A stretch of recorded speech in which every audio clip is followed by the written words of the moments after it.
Bonjour frères et sœurs, bienvenue dans cette émission spéciale. Aujourd'hui, par la grâce de Dieu, nous avons quelque chose de particulier qu'on va faire. Donc on va poser des questions et répondre autour de la parole de Dieu. Et je ne suis pas seule sur le plateau, je suis avec mon frère Blanchard et mon frère Doris. Bonjour frère. Bonjour mes frères. Bonjour. Vous êtes trop sérieux là. Que Dieu soit loué. Comment ça va? Ça va, par la grâce de Dieu. Gloire à Dieu. On bénit le Seigneur. Moi je suis la sœur Alpha. Et je Tu as des prénoms Sung Alpha. qu'elle Voilà. ne donne pas trop en fait. Amen. Donc, on va s'encourager autour de la parole de Dieu. Je pense que mon frère et moi, on a quelques questions qu'on va poser au frère Blanchard et on va répondre autour de la parole de Que Dieu. Dieu nous aide pour les réponses. Amen. Donc, ta question. Ok. Ma question est la suivante. Est-ce que, parce que j'étais dans une assemblée où on dit qu'on ne peut pas perdre le salut. D'accord. Vu que lorsque Jésus est mort, il a dit tout est accompli. D'accord. Il a déjà payé, porté nos péchés, passés, présents et futurs. D'accord. Ça veut dire qu'on vient sur terre, on accomplit juste, on vit juste, mais tout est déjà planifié, on ne peut plus aller en enfer. La question est de savoir, est-ce qu'un enfant de Dieu peut perdre le salut? D'accord. Question assez pertinente et très profonde. Je vais répondre simplement et clairement. Oui, on peut perdre le salut. Le salut n'est pas un acquis. Alléluia. Amen. Maintenant, ce qu'il faut comprendre, c'est qu'il faut appuyer cela par 1 ou 2, 3 passages ou versets bibliques. Mais je ne veux pas lire des versets bibliques. Je veux procéder par questionnement.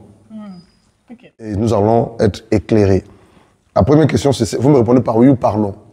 La première question, c'est celle-ci. Est-ce que tout pécheur qui pratique le péché ira en enfer? Oui. Oui. Bien sûr? Oui. D'accord. Est-ce que la Bible dit que le salaire du péché, c'est la mort? Amen. Amen. Oui. Est-ce que le prophète Moïse a prié quelque part, Seigneur, ne m'arrache pas ou ne les prive pas ou prends-moi leur place comme ils ont péché? Quelle est la réponse de lui mettre? Quand il a dit sors-moi de ton livre de vie. Il a dit, je t'aurai de mon livre, j'effacerai le nom de mon livre, celui qui a péché contre moi. Amen. Alléluia. Amen. Dernière question. Dites-moi, est-ce qu'il y a des personnes, voilà quoi, que vous avez connues et qui ont accepté Jésus à un moment de leur vie et après, ces personnes lui abandonnées, se sont reparties dans le monde, ils boivent, ils fument, ils couchent des femmes, c'est la vie d'impudicité, de débauche. Est-ce que vous avez connu telle personne? Amen. Est-ce que ces personnes réellement au départ ont accepté Jésus? Selon vous? Oui. Il y en a qui étaient convertis. Oui. Convertis. Ces personnes-là vont-elles être sauvées ou perdues après leur mort? S'il n'y a pas la repentance, elles seront perdues. Donc ta question n'a pas lieu d'être. Amen. Je sais pas si vous comprenez. Mais c'est ce qu'on enseigne dans certaines assemblées. Mais c'est parce que ces assemblées, les serviteurs sont du diable en fait. Vous savez, la Bible dit dans Jacques là-bas qu'il ne faudrait pas qu'il y ait beaucoup de personnes qui enseignent. L'apôtre Jacques le dit. Il ne faudrait pas qu'il y ait beaucoup de personnes qui enseignent.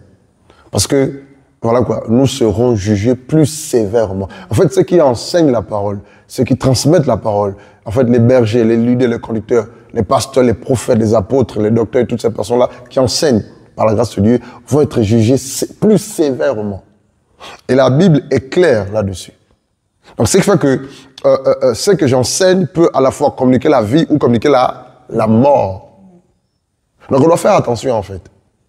Vous pensez que c'est parce que tu as donné ta vie à Jésus-Christ aujourd'hui et que demain tu ne vas pas commettre ta fornication, ton adultère, tu es dans ton vin, tu es ivrogne, tu es un assassin meurtrier. C'est parce que tu as accepté Christ Jésus que tu as le salut. C'est des histoires. C'est des serviteurs du diable, en fait. La Bible est claire. L'âme qui pêche, c'est l'âme qui mourra. La Bible est claire. Le salaire du péché, c'est la mort. La Bible est claire. Celui qui a le Fils a la vie. Celui qui n'a pas le Fils n'a pas la vie. Amen. Alléluia. Amen. Donc, c'est des histoires. C'est des serviteurs de Dieu vraiment, qui ne le sont pas véritablement, qui ne sont pas appelés. Que Dieu vous bénisse. Je dirais un peu à la question de mon frère. Il y en a qui disent Jésus-Christ est mort à la croix. Il a fait couler son sang pour me pardonner mes péchés passés, présents et futurs.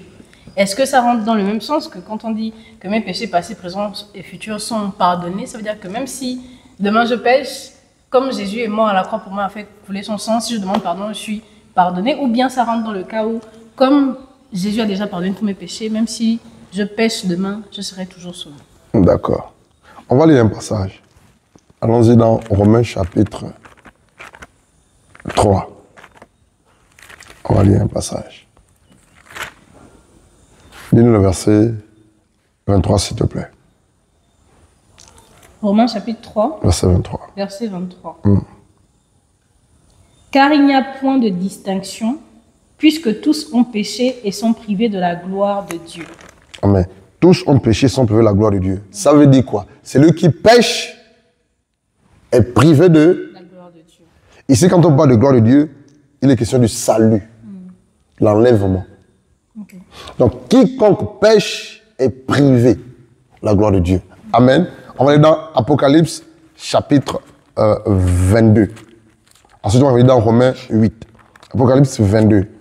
En fait, c'est des questions qui reviennent souvent. Et du coup, on se rend compte que les gens se laissent tromper et mentir aussi facilement, en fait.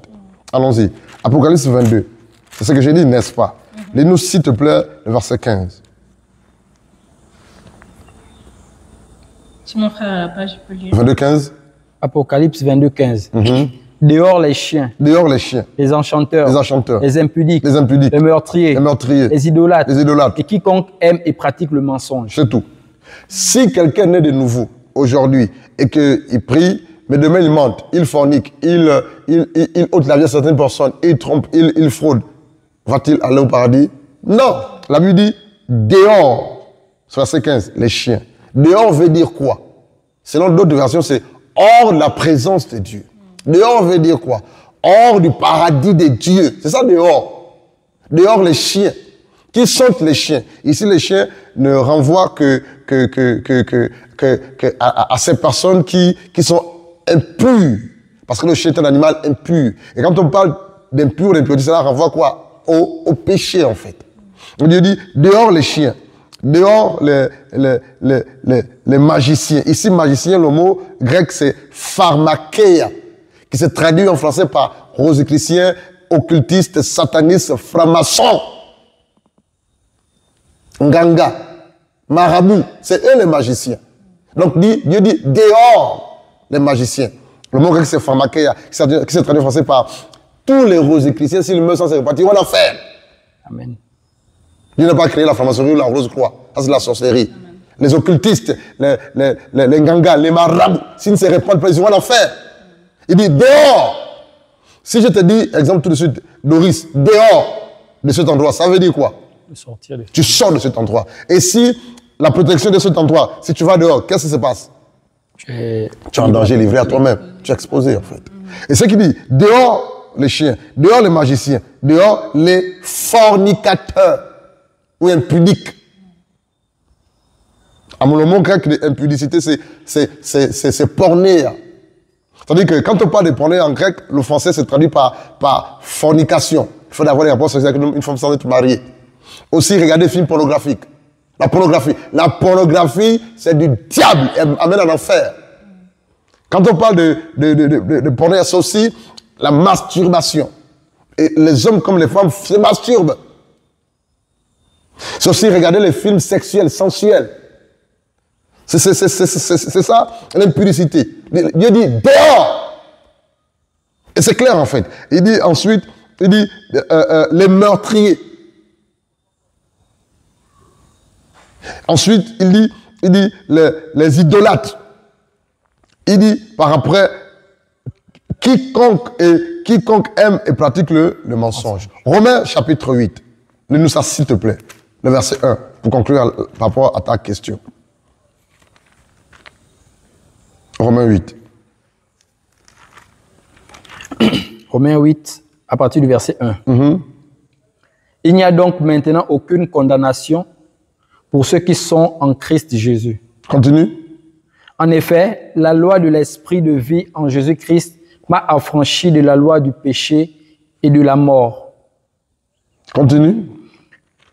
Car chose impossible à la loi, parce que la chair la rendait sans force. Dieu a condamné le péché dans la chair, en envoyant, à cause du péché, son propre Fils dans une chair semblable à celle du péché. Elle dit, Dans Romains 8, il dit, il n'y a donc maintenant aucune condamnation pour ceux qui sont en Christ Jésus. J'ai envie de le relire dans ma version. Vas-y, s'il te plaît. Le verset 1 dit, Romains 8, il n'y a donc aucune condamnation pour ceux qui sont en Christ Jésus, qui marchent non selon la chair, mais selon l'esprit. C'est là où je veux en venir en fait. Il n'y a aucune condamnation pour ceux qui sont en Christ Jésus. Donc si tu n'es pas en Jésus, si Jésus n'est pas ton Dieu, ton maître, ton sauveur, tu es condamné pour l'enfer. Maintenant je vais dire ça autrement. Il n'y a aucune condamnation pour ceux qui sont en Christ.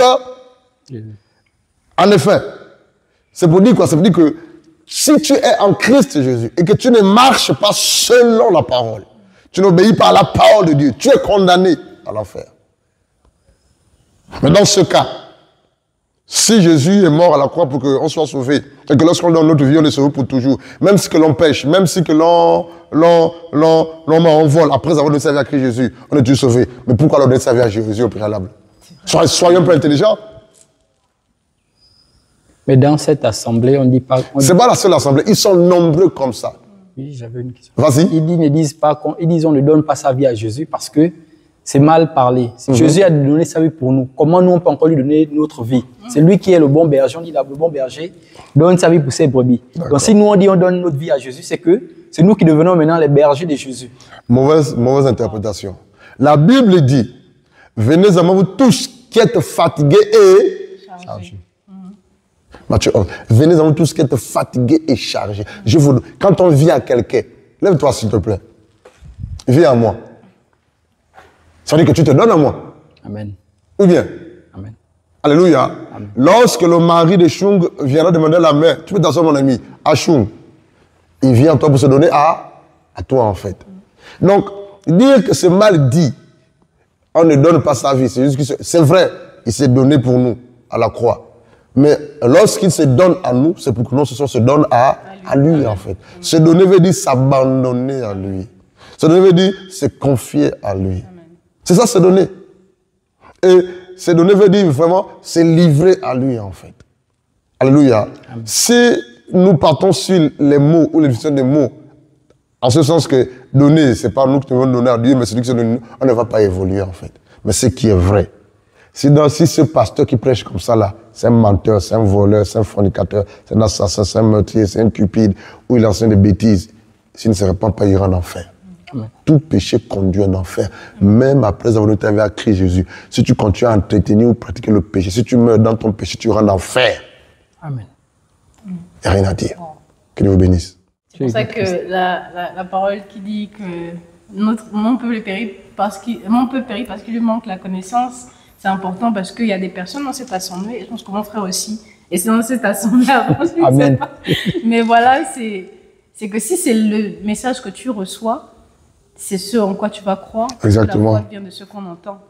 Et que le Seigneur nous aide. Est-ce que quelqu'un qui prie, qui a donné sa vie à Christ Jésus, qui marche selon la parole de Dieu, il y a des personnes qui craignent Dieu, mais qui sont parfois possédées. Est-ce que quelqu'un qui prie, qui a donné sa vie à Christ Jésus, qui est possédé par un esprit mauvais, si cette personne meurt, est-ce qu'elle peut aller au paradis? C'est pourquoi je souris.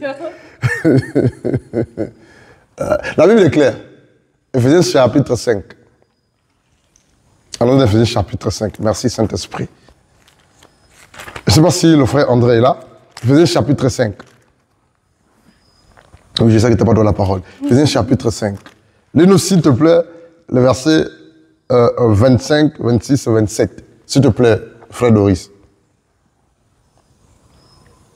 Éphésiens chapitre 5. On va répondre simplement et sagement à ta question. Verset 25. Marie, aimez vos femmes. Marie, aimez vos femmes. Comme Marie, ça donne la chance d'époux en fait. Mari et femme. Comme Christ a aimé l'Église et s'est livré à lui-même pour elle, afin de la sanctifier par la parole, après l'avoir purifiée par le baptême d'eau, verset 27, afin de faire paraître devant lui cette Église glorieuse, sans tache, ni ride, ni rien de semblable, mais sainte et irrépréhensible. Amen. Je rectifie. Ta version n'est pas bien traduite en fait, le verset 26. C'est pas par l'eau de la parole. C'est par l'eau simplement. L'eau, voilà quoi. Par l'eau de la parole et non par l'eau du baptême. Tu vois un peu, non? Je vais relire. La Bible d'Éphésiens chapitre 5, le verset 25. Marie, dans le sens d'époux, que chacun aime sa femme, dans le sens d'épouse, comme Christ a aimé l'Église, dans le sens d'épouse, et s'est livré lui-même pour elle.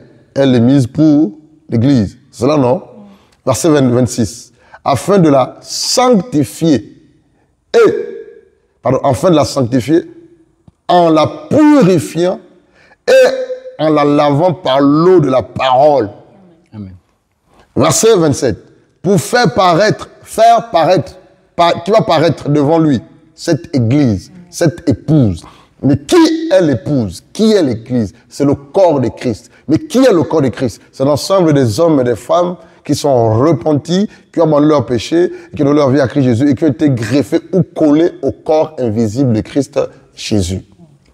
C'est ça là l'église. Ecclésia en grec. Les hommes et les femmes qui vivent dans ce monde, mais qui ne sont pas de ce monde. Qui vivent selon les principes du royaume. C'est ça l'église, et non les quatre murs. Et la Bible dit au verset 27, pour la faire paraître devant lui, Christ Jésus, cette église avec grand E dans ta version, c'est cela? Glorieuse. Cette église qui va paraître lors de l'enlèvement, l'église qui va monter au ciel sera une église glorieuse. La gloire du Maître de Christ sera là. Cette église sans tâche. Tâche ici, c'était A-C-H-E. Rien à voir avec tâche de travail. Mais cette tâche ici renvoie quoi? Au péché. Amen. Amen. Donc l'église qui va monter au ciel, lors de l'enlèvement, ou qui va paraître devant Christ, c'est une église qui n'aura pas de péché. Donc tout ce que les serviteurs de Dieu font actuellement dans les églises, c'est de préparer l'église à l'enlèvement. Pour que lorsque cette église va être enlevée, elle n'aura pas de tâche, donc pas de péché, de souillure. Là encore, ne répond pas à ta question. Sans tâche, ni ride, ni rien de semblable, mais sainte. Sainte et irréprochable. Ça veut dire quoi? L'église qui va monter au ciel ne serait pas constituée des hommes et des femmes possédés par des démons. Amen. L'église qui va monter au ciel ne sera pas constituée des hommes et des femmes qui auront un ou des péchés quelconques. L'église qui va monter au ciel, lors de l'enlèvement, n'aura pas de rides. Quand on parle de rides, c'est l'image de la vieillesse. Quand on parle de rides, toi, tu n'as pas de rides, tu es jeune. Les rides, c'est les personnes âgées, les vieilles personnes. Donc, les rides spirituelles renvoient à quoi? À la fatigue spirituelle, à la lourdeur. C'est que tu ne t'es plus zélé pour ce pourquoi tu t'es zélé au départ lors de ta conversion, en fait. C'est ça les rides spirituelles. Mais l'église qui va monter ne sera pas possédée par des démons. C'est une église sainte, pure. Les démons sont impurs. Amen. Alléluia. Donc Dieu, selon sa souveraineté, fera tout pour que l'église qui va monter, ou les membres qui constituent cette église, lors de l'enlèvement, seront purs, saints. Alléluia. Et sans tâche. Que Dieu vous bénisse. Wow. Donc, mon frère, si on est possédé quelque part par un esprit, au nom de Jésus, l'esprit doit sortir parce qu'on doit être enlevé. Amen. Ma dernière question est la suivante. On sait tous que les sataniques, les satanistes, les rosicruciens, les mauvaises personnes, ils peuvent détruire quelqu'un à travers un cadeau, un présent. Très bien. Quelconque. Mais est-ce qu'un sataniste peut se servir de la Bible pour détruire une autre personne? Oui. En offrant comme cadeau. Oui. Sachant que la Bible est le livre de Dieu. Une Bible. La Bible qui est le livre de Dieu. Déjà pour te convaincre ou pour t'aider à comprendre, pardon pour l'expression, je vais te choquer. Hein. Je vais vous choquer. Ce livre en lui-même n'a pas la puissance. Amen. Amen. Tu comprends ça? Ou tu es choqué? Tu comprends? Je suis choqué. Ce livre en lui-même n'a pas la puissance. Nombreux prennent ce livre-là et font de ça leur grille, leur fétiche. Ils mettent ça sur leurs cheveux de lit, ils pensent que ça les protège. Ce livre à tes cheveux ne te protège pas. Amen. Amen.